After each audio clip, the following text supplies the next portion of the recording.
Good evening, everyone. So, welcome back to Lextractor Presents, the third live webinar of the series.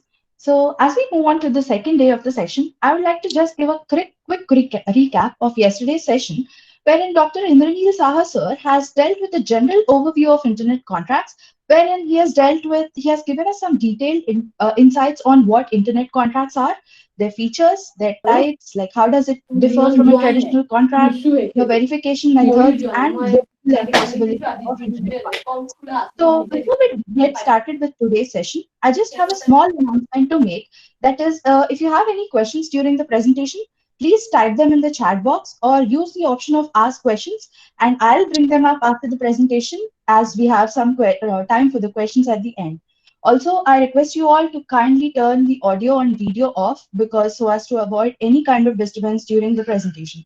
So coming to today's session, the speakers for today's session are Ms. Iran Majid and Mr. Tariq Khan, who will be dealing with the jurisdictional and arbitrational issues underlying the domain of internet contracts in an Indian and global perspective. Welcome, sir. Welcome, ma'am.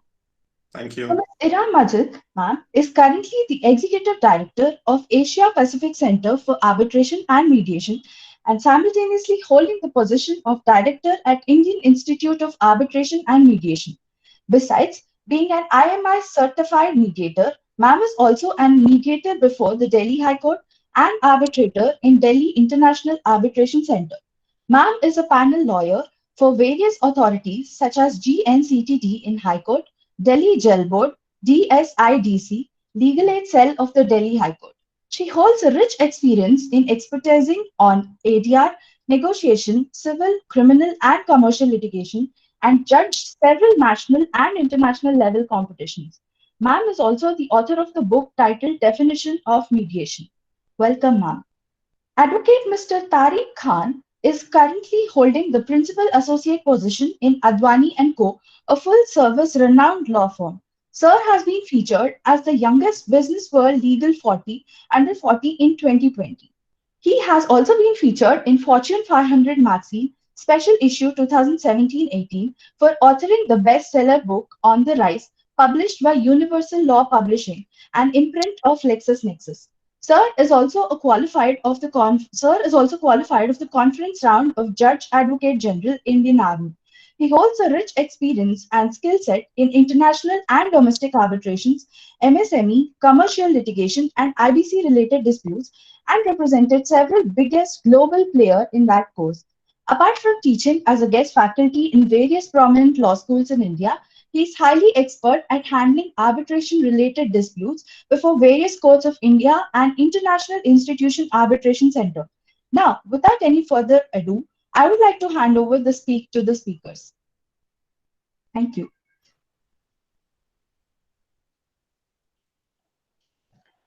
Thank you so much for the warm welcome. And I must say that this is a very pleasant evening for me because I'm sharing the panel with Advocate Tariq Khan. And and I would like to say thanks to the Lex Structure for giving this opportunity for me and inviting us on for this webinar. And as all we know that this is a very common and most used topic these days. So I'll try to put light through various court judgments on this issue, that arbitrability on the internet contracts in the disputes or in the arbitration regime. So I would like to throw the light on the Zippo models and the click this wrap contract, clicking wrapping contract and all. And I'll be talking about international and the domestic judgments on this. So without much delay, I would like to start it that as we know that during the pandemic, the internet has transcended from being a media of entertainment and resources to the people's newest curbside market. So having developed a distinct flavor of its own, the internet is now an experience zone that assists its consumer in assessing a cosmopolitan ecosystem, free from territorial confinement and at the mere click of button. So with the independence of internet has its own legs Marketeria means they have their own law of mercantile law. They are having their own merchant law, and that is developing gradually and largely dominated by e-commerce giant and online.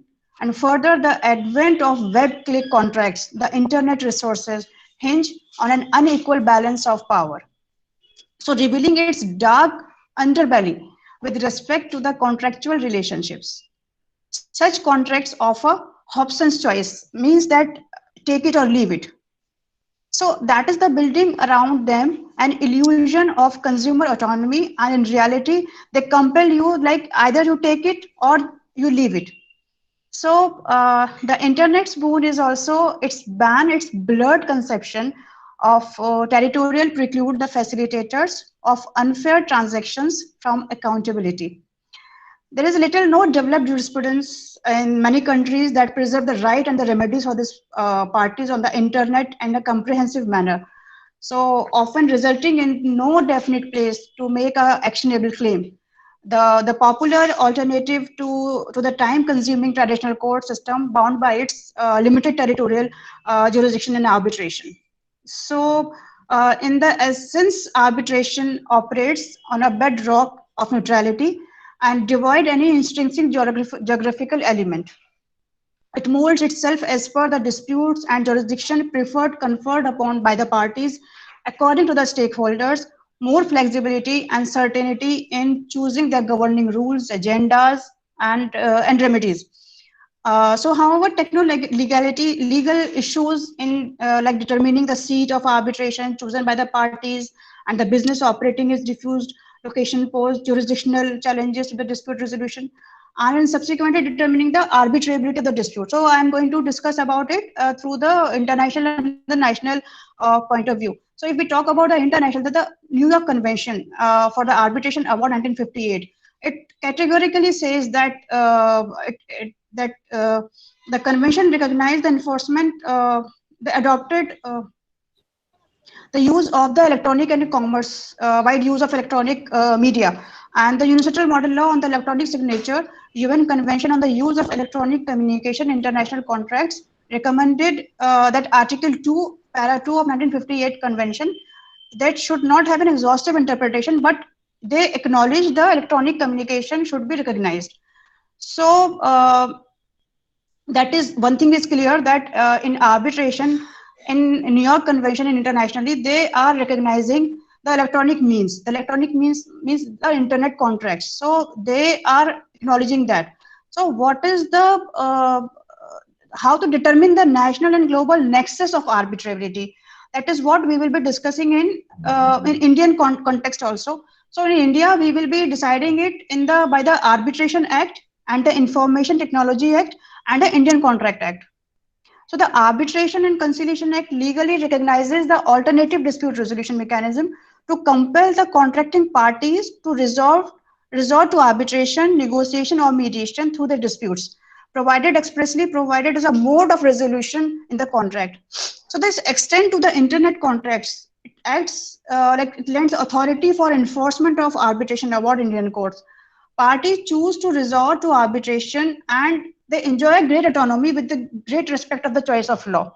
So, however, we are facing certain problems and challenges once we are indulged into, or once we are going for the contract international with this electronic media or the internet contracts.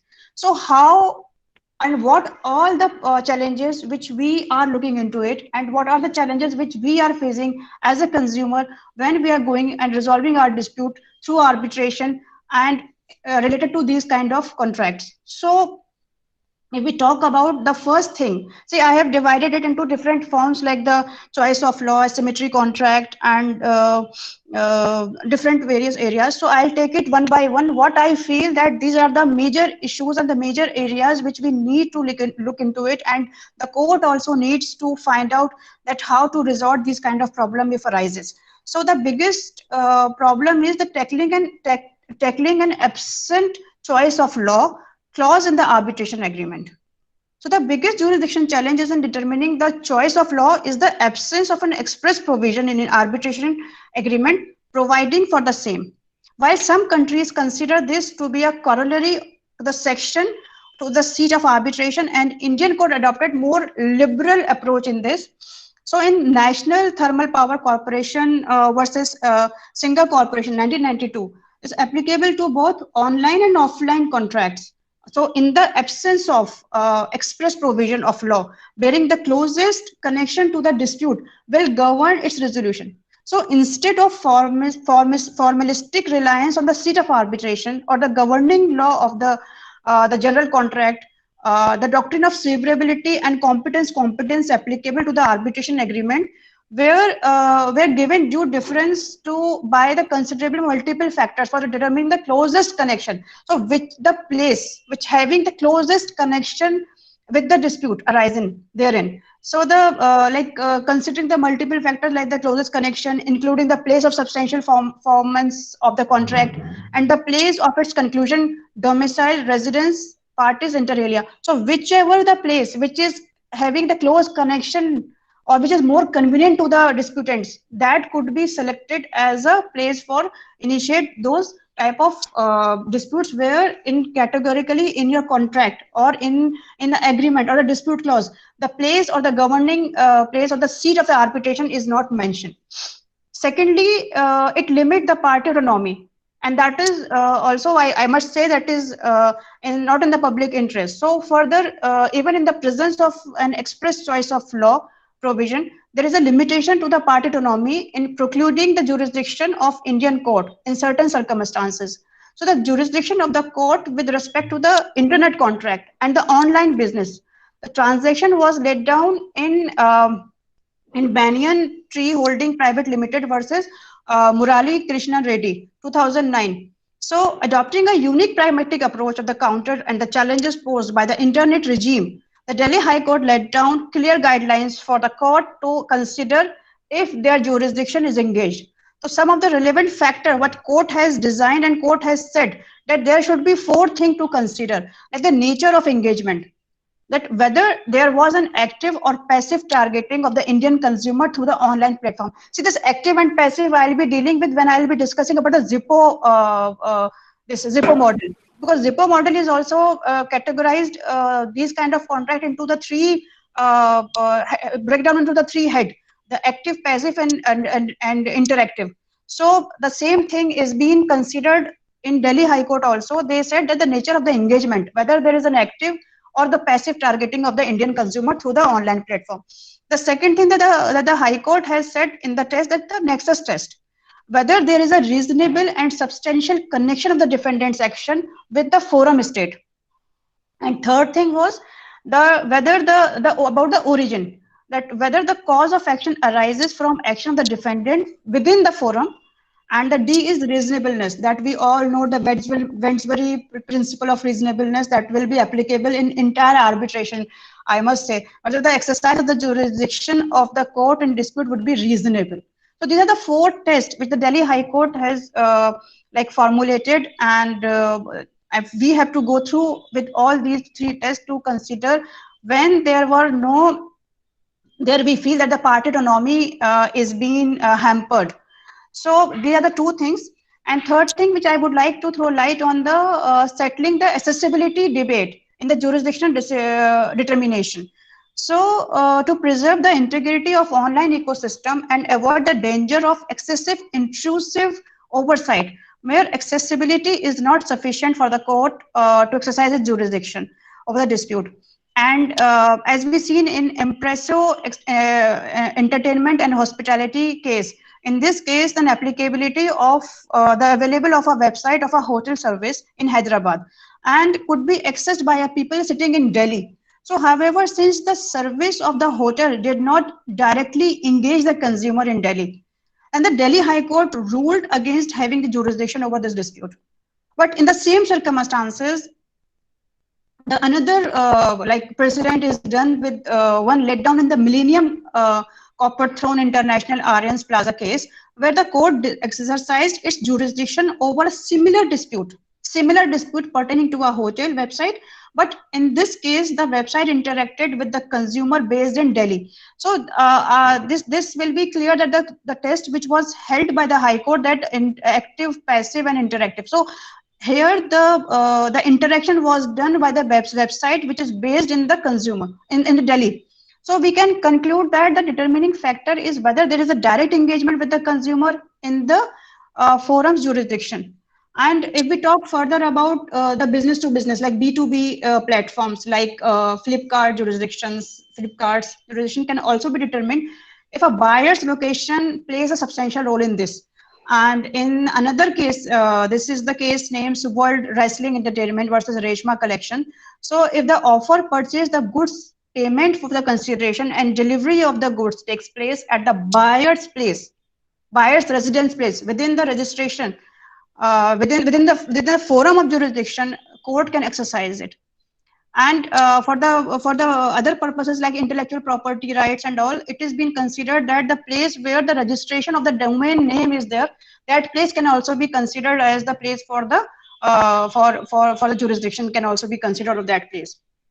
Now, if we come about the data protection bill, so data protection bill is also playing a very important role in these kind of internet contracts and all.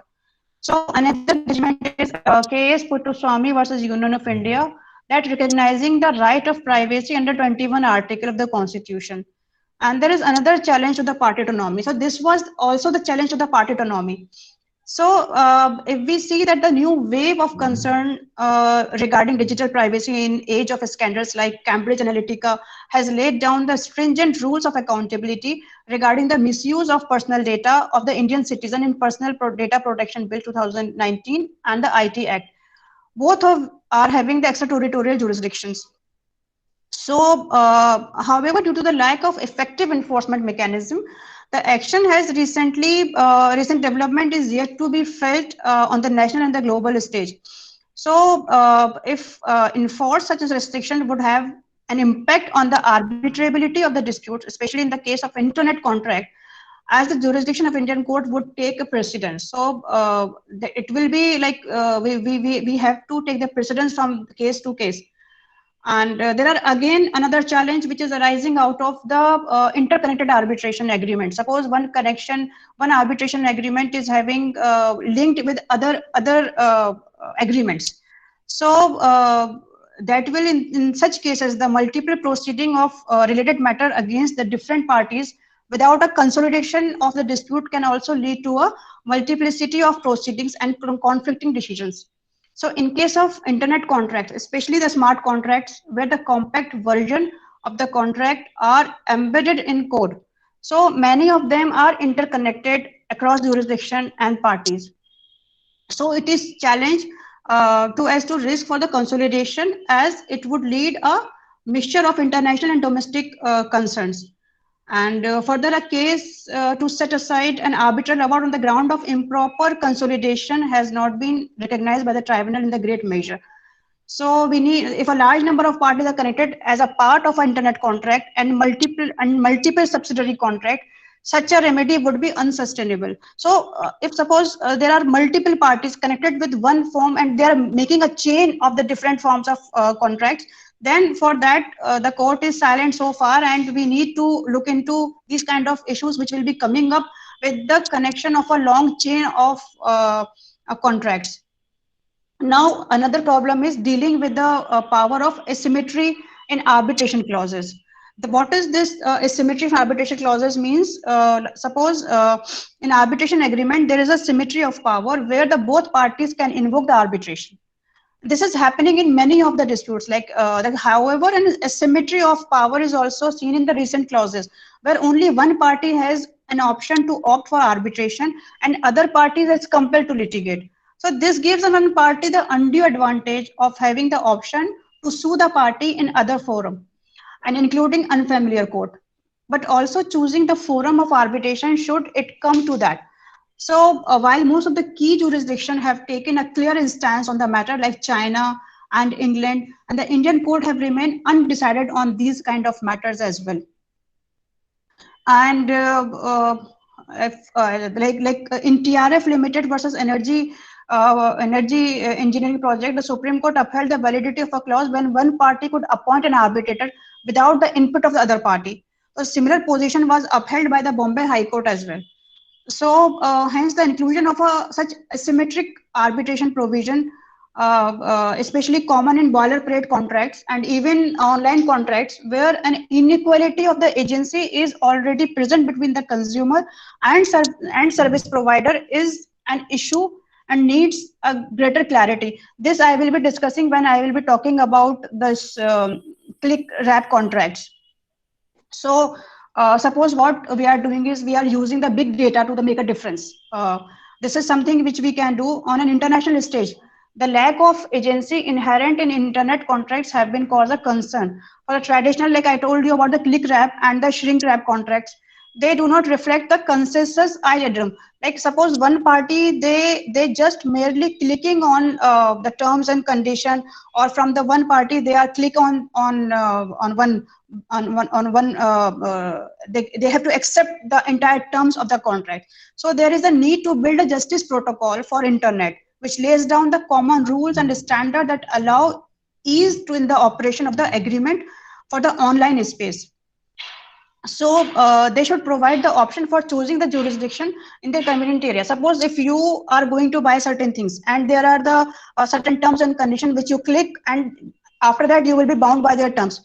So what we feel and what I feel, that suppose if they want to have now, due to the pandemic and all, and we are going into the arbitration regime, so there should be a multiple choices should be available to the consumer, that suppose these are the places where you can invoke your these clauses, and this you can use these places as a jurisdiction. So there should be multiple choices should also be available to the consumer, so that if I am sitting in Delhi, and if I feel that the Delhi is the nexus place and they are also having their headquarters, their offices and their other affiliated places over there, so I could also make should be available a choice to select that place. So I feel that there should be a multiple places should be available to the users as well.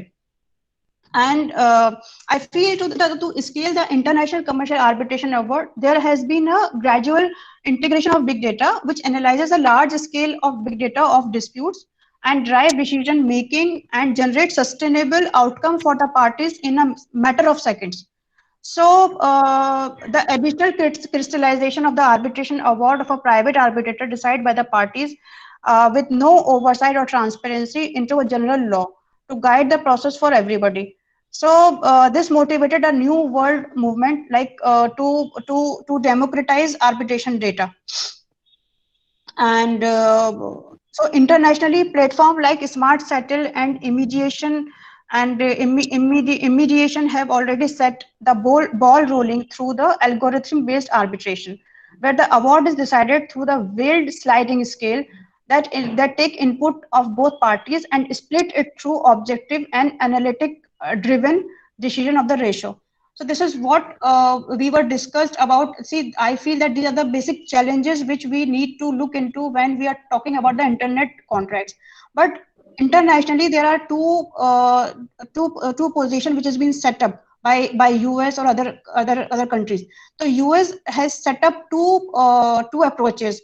That is one is in the Zippo, which we called in the Zippo, and other is I'll be discussing about that.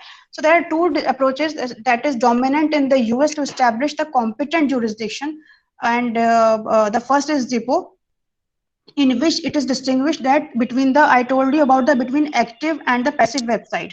So this is what is being categorically told in the Zippo. And the second approach in the US is called the effect test. That was in Panavision International LP versus Topman. The court established jurisdiction where a domain name was registered. As I told you, in Indian jurisdiction also, we have decided the same provision in the same circumstances, that where the domain name is registered, then in order to divert the internet traffic away from the forum, so that will be that place will be having the jurisdiction. Similarly, if we talk about more about the Zippo theory or the Zippo outcome, then it is said that in that atmosphere that it was decided in 1997, and which was a classic internet case, and the case name is Zippo Manufacture Company versus Zippo.com. So this case divided, I told you, the internet activity into three: active, passive, and interactive. So an active defendant, according to them, which has been let down in that case, was the one who deliberately makes extensive use of internet, such as where it enters into the contract with the resident of different jurisdiction. And these contracts call for repeated transmission or the computer files over the internet. In this case, the defendant was susceptible to jurisdiction in the places it deliberately affected. And the passive website, by the contrast, were merely informational, and neither solicitor nor explicitly active in the places it operates could not be brought into the court into those places. And the middle ground is under the Zippo.com. That was an interactive website. So these cases could be construed to examine the level of interactivity and commercial nature of exchange of the information that occurs through the website. So Zippo test was very clear and simple, and it divided into three categories. But now, as of now, in this scenario, it is losing its importance, and it's not holding no more a good ground to decide and taking the test. But even then, Delhi High Court, they have come up with the active and passive division. And another thing is shrink wrap contracts and the browse wrap contract. So that the case of the SPECT versus Netscape communication provide us the very clearest definition of what click wrap agreement is. It is described as a message presented to the user on his or her computer screen, and that requires the user to assent to the term of the agreement. As I told you earlier, that one-way contract, these are called the one-way contract. And this sort of agreement is usually through act of clicking on an icon. This sort of agreement is usually made between the computer software vendor providing an application which a consumer purchaser or otherwise obtain a copy of product. So the consumer becomes the end user as legally binding to the contract is formed between two parties. This is most often done when consumers like we buy product from any like Flipkart or from this Jabong and all. So this is the most often done when the consumer downloads the software from the company's website and manifests assent to the terms contract by checking the box and says I agree or something similar to that, accent the term and contract governing the transaction. So click wrap and browse wrap agreement have usually been held to be a valid and enforceable whenever the contract have had an occasion to consider them. The court have generally found that when considering the term of the contract, absent fraud or mistake, if parties sign a contract, has an opportunity to read the contract, they must be, it is considered that you have read the terms and you agreed it after that. So whether it is he or she has actually does or no, or so or not, they are bound by it.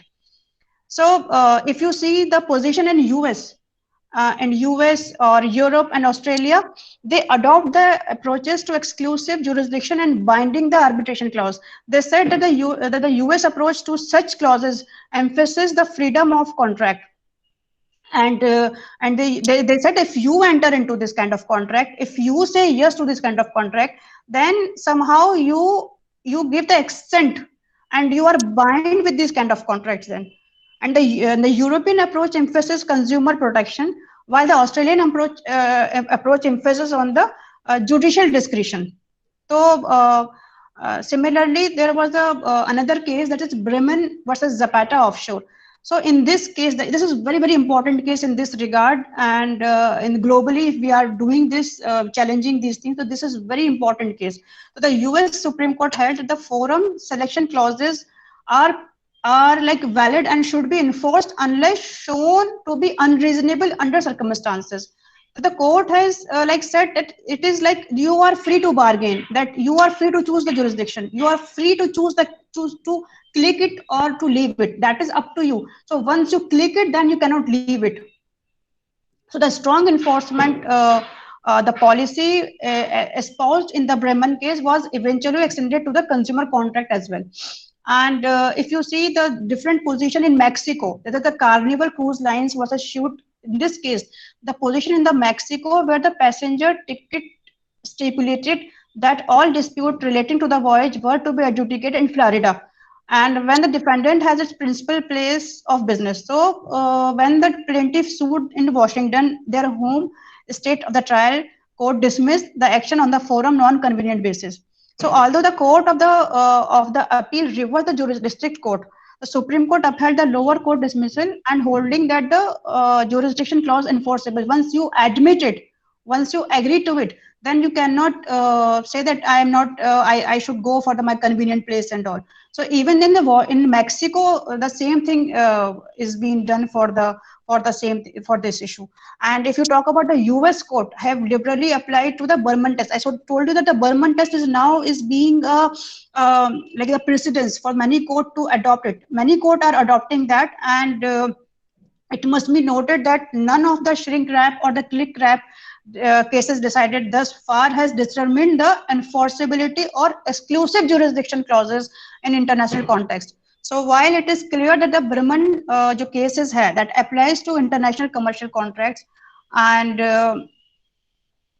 mainly we should be very careful. So once we are using these kind of internet contracts where we don't know that suppose if there is a dispute and you want to go for that dispute and you want to resolve that dispute through arbitration, so section 7 is there and you have to there should be a clause, and when there is a separate clause that will stipulate each and everything, that how it has to be done, where it has to be done, in what manner it has to be done. So there is no confusion. The confusion arises with these kind of contract which is one side contract, and you are sitting there and you don't know that what would be your fate if you click on one icon only, where the jurisdiction lies. The terms are written in very short manner, and you just go just after the shopping thing and all, you just click an icon, and after that see the entire thing may happen to you. So internationally the position is, if you opted for that, if you click for this, if you are ready to go for that, then that means you have admitted it. And that is the position in the contract law also, in many of the in the contract provision, that in that you admit, once you admit, then you cannot go back to your original position. So that is what I would like my submission from the legal perspective, from the different cases nationally or internationally, that how this dispute is evolved in our court and the US, UK, Europe, and Mexico, and other places. So I know that the Tariq will be able to give you more insightful and the practical aspect of it. And with this, I would like to say that the development of Internet's distinct legal character has led to a global race to meet its demand with the suitable infrastructure and resources to ensure that the right and remedies of the actor on the Internet are protected. So what we need to look into it, that there should be a proper protocol for the internet justice or the internet contract justice. And this paternalistic approach encroachment has led to a power tussle where court stake their claim over disputes regardless of the arbitration agreement.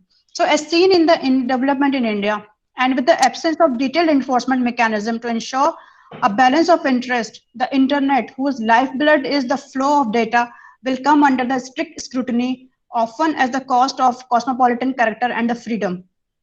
So such concerns have also materialized in the concept of asymmetric agreement, party autonomy, and the choice of law which is not being given to the parties, and with the code ambiguously comfortable with a certain degree of asymmetry despite the clear violation of the equal treatment of parties, the principle of lack of a reflection of consensus at them. And hence the internet arbitration norms of the future will be premised on the game of healthy balancing and time. So where the essence of the process has to be retained along with the adoption of new techno-legal method to develop the practice. So we have to save it from like what you called anachronism. So this is what I would like to submit. That's I think that's it from my side, and I would like Tariq to over to you, Tariq. Thank you so much for the inputs, ma'am. That was really insightful. So before Tariq sir starts, just a small announcement to all the participants that if you have any questions, please type them in the chat box and we would be dealing with them at the end. And I would request our next speaker to kindly take over the mic. Welcome, sir. Thank you. Thank you very much for this opportunity. And I'm extremely happy to see Ms. Majid, who's an expert in the domain.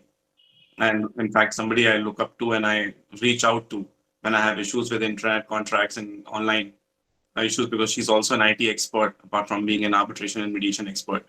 Okay, so I'm happy that she has covered all the uh, interesting aspects of internet contracts and she's gone into the nitty gritties. But I will be restricting myself to the arbitrability because I think the topic of discussion today is in relation to the jurisdiction and the practical challenges which arise when you're dealing with these online contracts.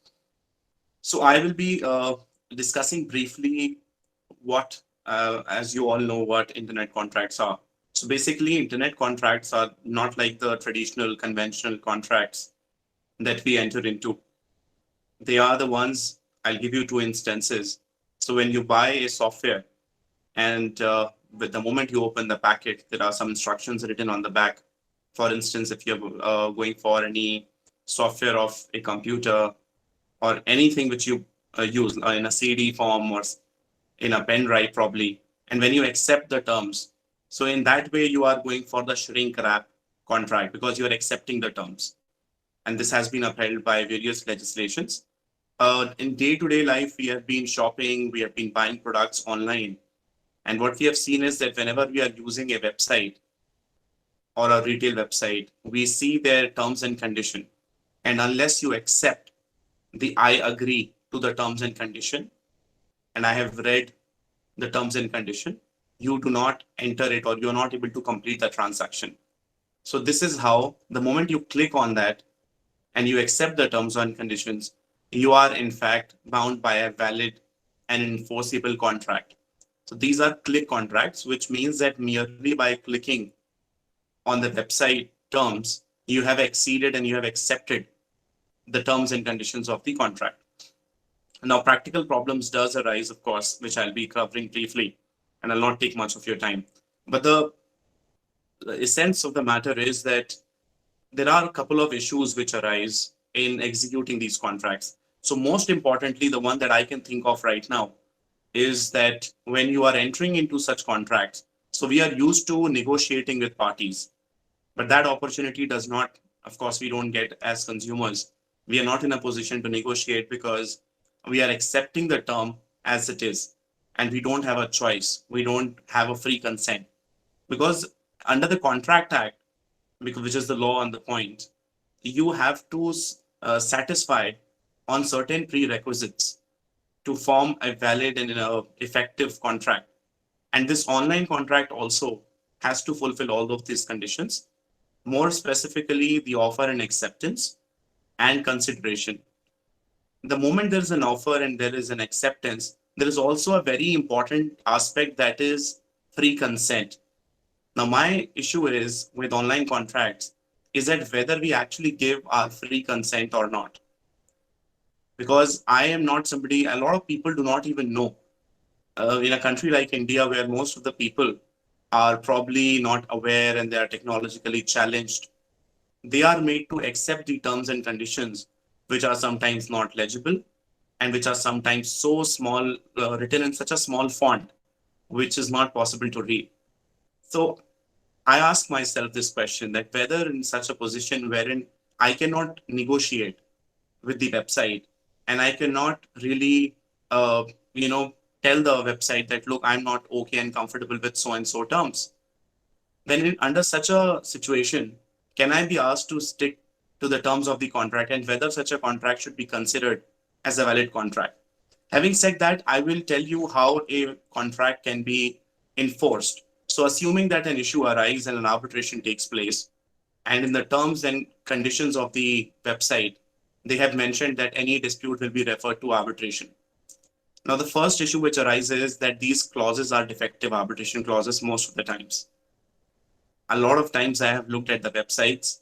Now, the problem is that though these websites have a viewership or probably consumers from all over the world, from all over the jurisdictions, but the problem that arises is that in one click, hundreds and thousands of people are reaching out to them. Now, the first practical problem that I see is that if you are entering into a contract with a person, it is a one-to-one contract. And arbitration also takes place between one-to-one.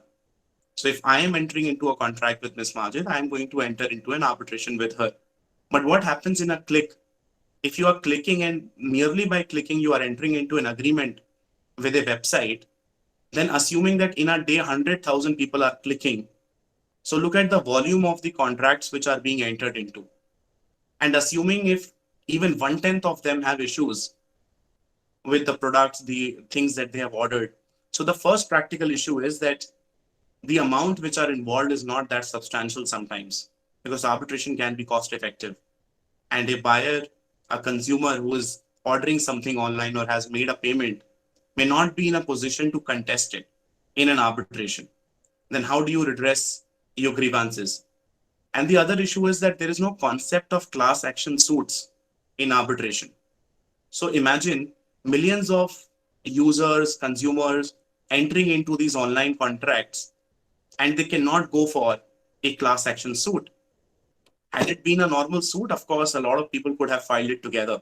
But if there is an arbitration clause, then how do you enforce it? How do you go for a class action suit? And how would millions of people do arbitration with one entity? And when the stakes are so small and you don't have the option of going for a class action suit. So that is a one major big problem, which I see, of course. The other issue is that even if you are trying to rely on this kind of agreement, because it is in the electronic form, there is no proper documentation, there is no writing involved, there is no signature. In that case, you must always remember that 65B of the Indian Evidence Act does recognize these electronic documents. And in fact, in the Information and Technology Act, Section 4 clearly deals with it. Though there is no separate legislation which deals with internet contracts, in my view, there should be one, because we must understand that Information Technology Act does not cover it in detail. It merely talks about recognition of such documents which are in the electronic format. Supporting an electronic document with a 65B affidavit, there is an affidavit which you have to give if you are relying on any electronic document, and that is as per Section 65B, wherein you say that, look, this computer has been used by me, and I can assure that, the content may not have been, forged. It is genuine, etc., etc. So that as long as you are giving that affidavit of 65B, you will be very much secure, and your documents can be relied upon even if they are in the electronic format. Now, another key issue is that when you are entering into any arbitration clause, now how these online contracts frame the language of the arbitration clause. They say that in case a dispute arises, we will be appointing the arbitrator. So the problem is that after the judgment of TRF, there was a judgment which came, which is Perkins Eastman, which has now done away with the practice of unilateral appointment of arbitrators. So in that case, now one party cannot say that I will appoint the sole arbitrator. So this, of course, becomes a defective clause. And if the arbitrator is to be appointed, then who will approach the court and which court to approach? That is the second issue. Now, like I said, that the amount involved is very small, probably mostly. How do you, in fact, appoint an arbitrator, file a case in the court, go for all of those hassles? And if you look at the seat, because you don't know where to file a case, which court to challenge, which court should approach. So the only simple test is, I will simplify it for you. The seat of the arbitration will determine where you have to file that case. So if there is an arbitration clause involved, the only thing which you have to specify is the seat of arbitration. So for instance, if the seat of arbitration is in Delhi, then no matter the consumer or the user is from which country or is entering into from any city of the world, as long as the seat is defined as per the Indian law, the seat is the juridical seat, not a geographical indicator. It is different from venue. So if the venue of arbitration is decided, suppose they say that venue of arbitration shall be Bombay. So venue is not the place where the courts will have jurisdiction. Venue or place is only a convenient place to hold the arbitration proceedings. It does not have any juridical sanctity attached to it. Whereas seat, if seat is defined, the courts of that seat will have jurisdiction alone and no other court. So for instance, in a contract, if there is mentioned that seat of arbitration shall be Delhi, then you will file a case in Delhi. You will file a section 11, which is for appointment of arbitrators in Delhi. You will challenge the award in Delhi, and everything relating to that arbitration can only be filed in Delhi because the seat of arbitration is Delhi. Therefore, it is extremely pertinent that even if it is an online contract, the dispute resolution clause shall specifically mention the seat of arbitration. I'll tell you two judgments in this regard. There was some issue with sometimes it is difficult to ascertain what is the seat of arbitration, because sometimes parties simply write venue of arbitration or place of arbitration rather than writing the seat. Then it becomes difficult how to ascertain where to file the case or where to initiate the arbitration. In that case, there was a judgment of the Supreme Court, a 3-judge bench judgment called Hardy Exploration case. In Hardy Exploration, the court said that venue plus few concomitant factors will be seat. Venue can be treated as seat if there are any additional factors such as cause of action or subject matter of dispute. So venue plus additional factors can be treated as seat. These are the only circumstances. But later on, in BGS SGS Soma judgment, Justice Nariman, he in a way, because it was a 3-judge bench, so cannot overrule, but it gave an observation that Hardy is not the correct position of law. And it was mentioned that once the venue or place is defined, it will be treated as the seat of arbitration unless there is something significant which suggests otherwise. So now, as per the prevailing law, what the court said, look, if the place is defined, venue is defined, we will treat it as the seat to give effect to the party autonomy. But there was a recent judgment, Mankatsu Impex, by Justice Bhanumati, wherein there was a seat of arbitration was Hong Kong, and the petition was filed in the Supreme Court for appointment of arbitrator. So she said that, Justice Bhanumati said that, look, you cannot file an appointment of arbitrator here because the seat is Hong Kong and only courts alone in Hong Kong will have the jurisdiction. So what I'm trying to tell you is that seat of arbitration is extremely important even in these online contracts, because that will give you the direction as to where you can file the case, where you can get the arbitrator appointed, where you can challenge the award, and which court you can approach for any kind of relief or remedy that you are seeking. Now, another interesting aspect can be, how do you get damages? How can you claim damages if there is a breach of contract by one of these parties? Now, damages will, of course, be governed by the Indian Contract Act, Section 73, 74, like any other contract, because this is just like another contract. But the problem that arises, again, is that how do you actually show that this is a valid contract? The problem that will arise is, you will not. So if I am the counsel for a party which says that there was no valid arbitration clause, then it is easily to resist, because where is the consent? I can always say that free consent was not there. I simply clicked on the website, and it cannot be said that I have agreed to the terms and conditions, though it is recognized as a valid contract. But I can always say that my free consent was not there. I was not aware. I did not read it. But the courts have said that if you had the opportunity to read it, then you cannot later on say that, to wriggle out of your obligations. But in my view, a lot of times, some of the courts in India have said that unilateral contracts are bad and they cannot be enforced against a party. So I frankly feel that such kind of, we need a proper legislation which will govern these online contracts, these internet contracts, the digital signature. We need legislations for all of these, because in the absence of all of this, some regulatory authority or some regulation in this regard, I feel it's extremely hard to actually implement them in true sense.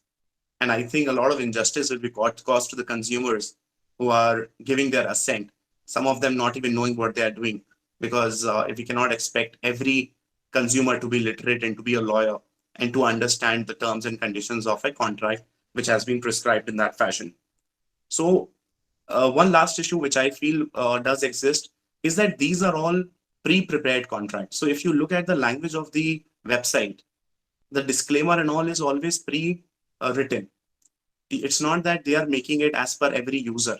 You cannot customize it. So that's another issue with the contract, which I feel is a major issue. Because I think the beauty about a contract is negotiation. I can tell you what I want and I can tell you what I don't like. I can give my comments.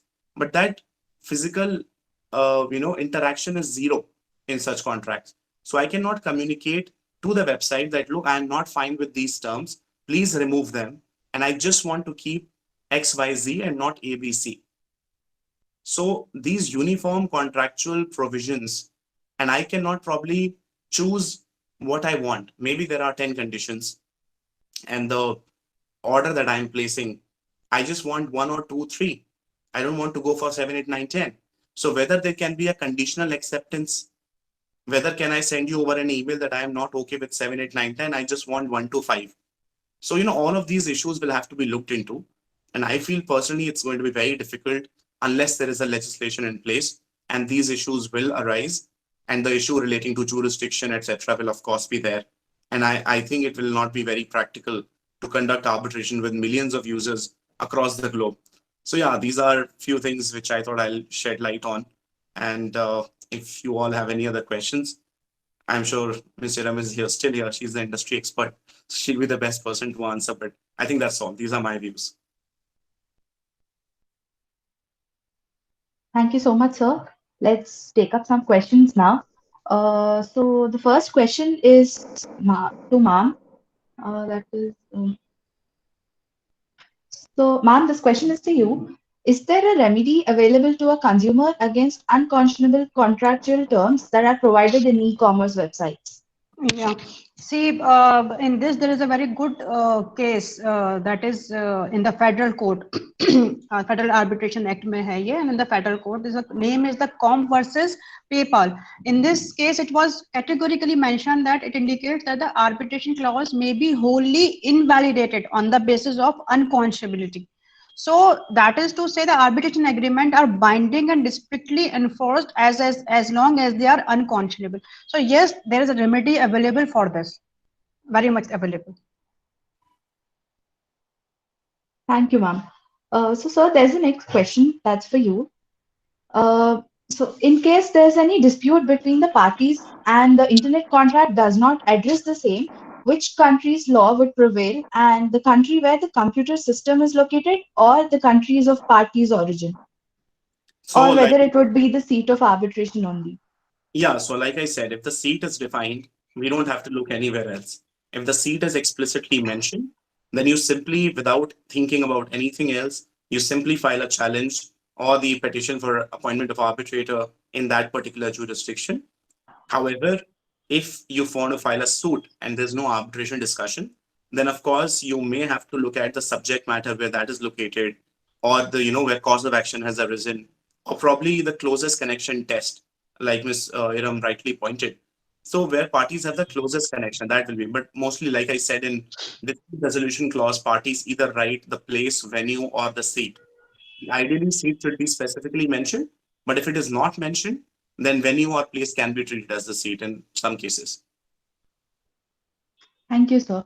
So there's another question for you. So the web contract designer, they frame certain terms and conditions like phishing net. And so like we as people, how come we'll be aware of the threats that are caused by these contracts, like, such as hacking and everything? See, Like, the is thing there, is, yeah, so please do continue. yeah. So I'm saying that, see, we are not cyber experts. We are consumers. We do not know what language they are using, what are the terms. A lot of you are not even lawyers. So we cannot be expected to know everything, like I said. And of course, there's a very interesting thing that the drafter, the person who has drafted the contract, the terms of the contract, if in case there is an ambiguity, will be read against that person. And if the other party did not have any bargaining power, and if the terms are unconscionable, like you rightly pointed, then in that cases, courts are not going to enforce those terms. So you may see as some clauses as the threat. It may be anything. But I mean, so far as the security issues are concerned, I may not be the best person because I mean, we don't know about the cybersecurity system, how things work. Maybe some website is hacking, doing whatever. But as far as the terms are concerned and the language which may go against you, which may threaten you, I can only say this, that if it is something which is ambiguous, it will be read against them. Like contra profundum, that's the doctrine that the person who has drafted it, it will be read against him. And I think I will put it in the category of unconscionable terms. If it is unachievable, unimaginable, they will not be implemented. And of course, if it's the other party did not have any occasion to negotiate and did not have the opportunity to probably again, then these kind of terms will not be implemented in my view anywhere. Right, sir. So, ma'am, this question is for you. So, can you please give us a gist on online dispute resolution system?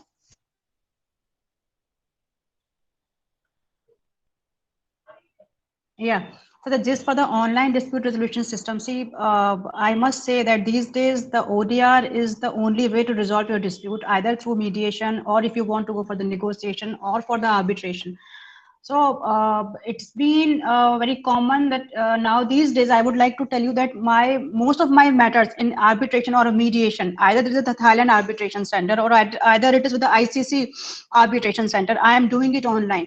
So the main thing is we have to follow the guidelines. What is being because these are upcoming areas in arbitration and negotiation and mediation. So what we need to update ourselves with the different guidelines, the guidelines which is being given in the Sewell Protocol or the UNCITRAL model, UNCITRAL Technical Notes 2016, a beautiful guidelines about the ODRs. So we have to be through with all those guidelines and all. And what we need is a dedicated platform. Suppose there are difference in the online and the virtual platform, like we are talking about the online and we're talking about the virtual, but many of us confuse with the online with virtual and virtual with online. So what we need to have a dedicated platform, a complete dedicated platform, from where, from the appointment of arbitrator or from the very appointment of the mediator till the settlement agreement or till the award in an arbitration, that has to be come through that platform. So if we are going into it without the skills, without without knowing the intricacies of the online things and all, if we are doing it, we are not been able to do. And in one of my matter, I will tell you that I'll not tell you the name of the institution. I was doing an online mediation that time, and I've been connected through a center and or an institution. So that center and institution was not having technologies or not upgraded system. They connected only through dash dash dash I'll not even take the name of that platform. And there was lot of hinges, lot of glitches, and thankfully I was having my backup, and I connect the parties through my backup. My backup plan, like I was having one Skype account, and I connected those parties on the Skype or the Google Meet, something else. So that that is something other thing. So we should be very careful that the institution through which we are doing arbitration or mediation, they should be having that kind of system which will be catered the need of the disputants who are going through or who are trying to resolve their dispute through ODR platform. So we need to look into it, and we need to outgrow ourselves into the ODR system. And even now we are doing asynchronous arbitration. The one party is sitting in a different jurisdiction, we are sitting in a different jurisdiction, and another party is sitting in a different timeline, even the dates may be different. So how to how to do a sync in all those things and all. So the ODR is playing a very, very great and effective role into it, and this will be the future. Because now I am running a center, and I know that every day I keep on asking the judges or the arbitrator that how you would like to go for the physical and the face-to-face arbitration and mediation. They says no, we are comfortable with online, and we will be doing it online. So what we need, being an institution, being a provider, that the online thing should be a very, very smart, and it has to be updated, and we need to have a dedicated platform. It should not be like you should use the Google Meet and the Zoom for that. Zoom and all, they will be giving you the virtual things. They will connect you. But the dedicated platform is the much requirement of an hour for this kind of things. And we need to come up, all the centers and institutions, they should come up with those kind of things. And I'm sure that in the future we will be having the rules for like suppose if I want to go for an arbitration, and it's up to me as a party autonomy, I can select any rule, which rule I would like to follow. So even I can have a multiple rules. Suppose one rule from HKIAC, one rule from Seoul, and one rule from, like, let's take the example of AppCam. So suppose if I am having a beautiful platform, online platform, many consumers may say, I will use the platform, online platform of so and so in organization, and I'll use this kind of rules from this organization. It will be a tailored made, and maybe there will be the exchange and reciprocity of the platforms for upcoming arbitration and mediation. This is what I feel so, and I hope so, that there will be a kind of exchange, that you will take my platform for doing this kind of mediation and arbitration. So this is what I feel, and we need an effective platforms for that. Thank you so much, ma'am. So, sir, we have another question for you. Can tribunal settle the question of assignment clause in internet contracts? Assignment Yes. clause. Yeah, so assignment of the contract or the assignment of the arbitration clause itself? So it's just given as the assignment clause, like the question itself is the assignment clause. So if you could explain both, it would be great. No, no, I'll tell you. So see, what happens is sometimes the arbitration clause gets assigned, which is a very interesting proposition. You may not find a lot of literature on this. So for instance, if you enter into a contract with me, and what I do, the obligation which you are supposed to do, somebody else knowingly enters into a contract with you, then the obligations of that party gets transferred.